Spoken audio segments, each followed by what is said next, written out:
Hi, this is Brittany from SpadeClub, back in the studio with David Dkhunky, a SpadeClub champion who won his seat to the World Series of Poker playing on SpadeClub.com.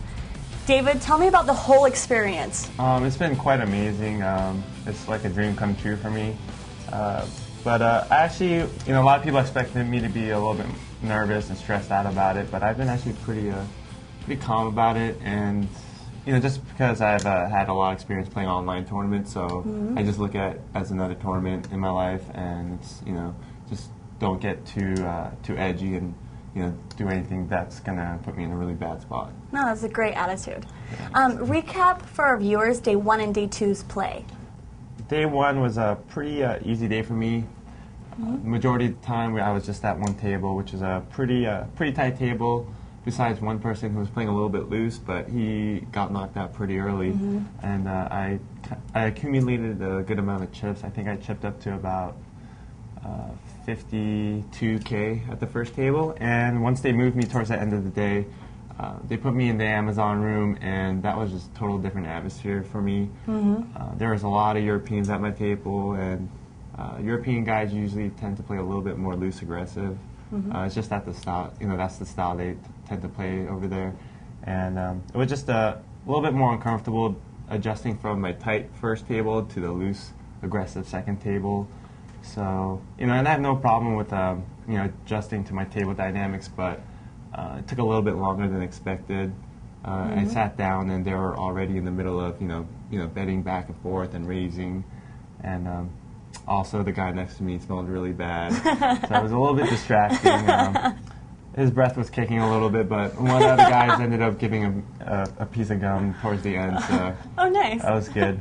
But yeah, day 1 was pretty good. I was only at the second table for maybe about the last level, and like I said, it took a little bit to adjust to it, but I did adjust my game completely to the table. So it just tightened up a little bit, and I had to reset my table image, and then I, once I showed everyone that I was, playing pretty tight, then I picked some spots. I wasn't picking up many hands either, so I had to do a lot of light 3 betting just to get them off their weaker hands that they were limping in with. Cool. Now, how is your play switching up for day 3? Because I know you're only moments to going into play. Yeah, we're about to get in there in about half an hour. So end of day 2, yesterday, I was at a good chip stack for the majority of the day. I was close to 130K, and towards the end of the last level, I think, I ran into a big. I should have seen it coming, but I put myself in a kind of a hard spot where the guy next to me with the bigger stack, he was actually button raising a lot frequently, and I picked up ace-10 offsuit, and he raised his button again, and I think ace-10 is ahead of his range. It's kind of in the middle of his range, but I think it's ahead of it.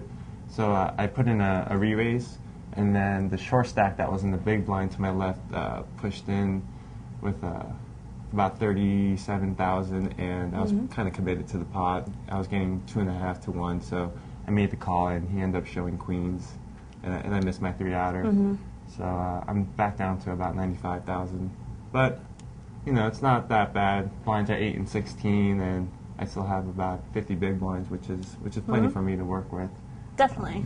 Like online tournament, that's pretty much the size of the big stack online. So yeah, I still feel comfortable. I mean, I have to tighten up a little bit, but it should be fine. That's great.